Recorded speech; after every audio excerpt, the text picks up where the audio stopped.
ناظرین آداب، میں ہوں خالد شہباز، آپ دیکھ رہے ہیں گواہ نیوز۔ سفارت خانہ ہند سعودی عرب کے زیر اہتمام سفیر ہند ڈاکٹر اوصاف سعید کے دورے الجبیل کے موقع پر انٹرنیشنل انڈین اسکول میں کمیونٹی میٹنگ کا انعقاد عمل میں آیا، جس سے خطاب کرتے ہوئے ڈاکٹر اوصاف سعید نے بتایا کہ ہندوستانی سفارت خانے کی جانب سے کوشش کی جا رہی ہے کہ نیٹ UG 2021 کا ایک امتحانی مرکز سعودی عرب میں قائم کیا جائے۔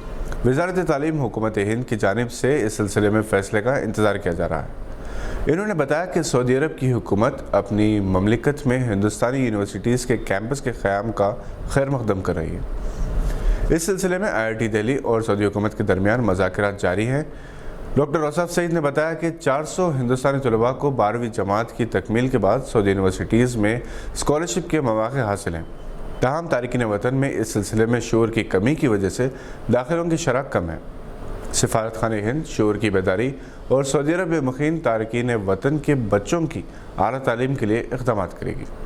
ہندوستانی سفیر نے بتایا کہ 15 اگست کو سفارت خانہ ہند میں ہندوستان کی یوم آزادی کے جشن کے ساتھ ساتھ ہند سعودی عرب تعلقات کے 75ویں سالگرہ کا بھی جشن منایا جائے گا۔ 15 اگست کو سفارت خانے میں ریاض میں آزادی کا مہوتسو کا اہتمام کیا جا رہا ہے۔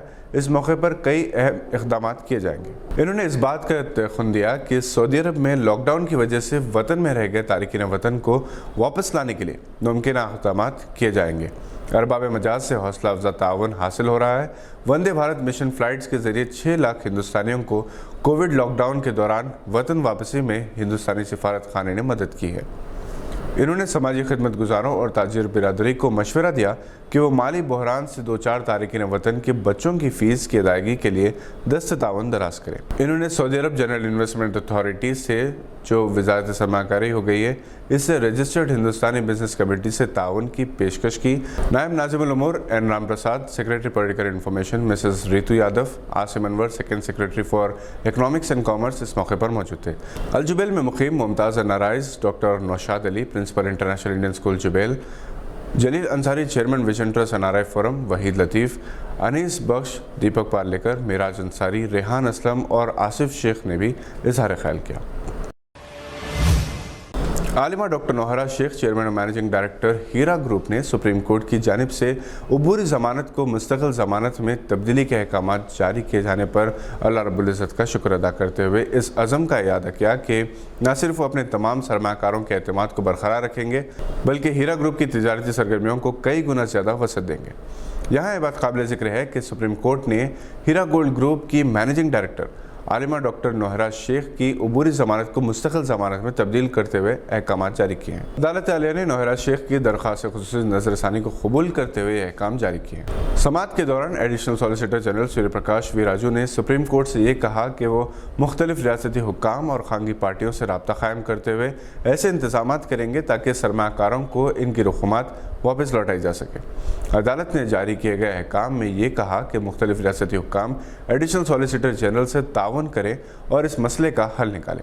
سپریم کورٹ نے اس کیس سے متعلق رپورٹ فورنسک لیبارٹری صنوع درکار ہونے پر ناراضگی ظاہر کی اور سرکاری وکیل کو یہ احکام دیا کہ وہ اس سلسلے میں بھی مؤثر کارروائی کرے، اور یہ سوال کیا کہ 2 سال طویل عرصہ ہونے کے باوجود بھی FSL یعنی فورنسک سائنس لیبارٹریز رپورٹ داخل نہیں کی گئی اور اس کی وجہ بھی معلوم کریں۔ سپریم کورٹ نے یہ واضح طور پر کہا کہ ہیرا gold group managing director Nohra شیخ کے معاملے میں صرف ایڈیشنل سالیسیٹر جنرل کی رپورٹ پر ہی مزید کیس کی پیش رفت کی جائے گی۔ واضح ہے کہ جاریہ سال جنوری میں سپریم کورٹ نے نوہرا شیخ کی عبوری ضمانت قبول کرتے ہوئے رہائی کا حکم دیا تھا۔ عدالت عالیہ کی جانب سے ان کے حق میں احکام وصول ہونے پر نوہرا شیخ نے کہا کہ وہ ابتدائی سے کمپنی کے سرمایہ کاروں کے حق میں ہے اور بعض افراد نے ان کی ساکھ کو متاثر کرنے اور کاروبار کو نقصان پہنچانے کے لیے سازش رچی تھی۔ سپریم کورٹ نے ان کے حق میں اس لیے فیصلہ سنایا چونکہ ان کی کمپنی کبھی بھی عوام کو دھوکہ دینے کی نیت نہیں رکھی اور سینکڑوں عوام کو سرمایہ کاری پر منافع دیتے رہی۔ انہوں نے بتایا کہ 1 اگست سے کاروبار کا باضابطہ آغاز ہو چکا ہے۔ عالمہ ڈاکٹر نوہرا شیخ نے 1998 سے اپنی کمپنی کا آغاز کیا تھا اور 20 برس کے عرصے میں اسے زبردست وسعت دی تھی۔ بعض ارکان کی جانب سے FIR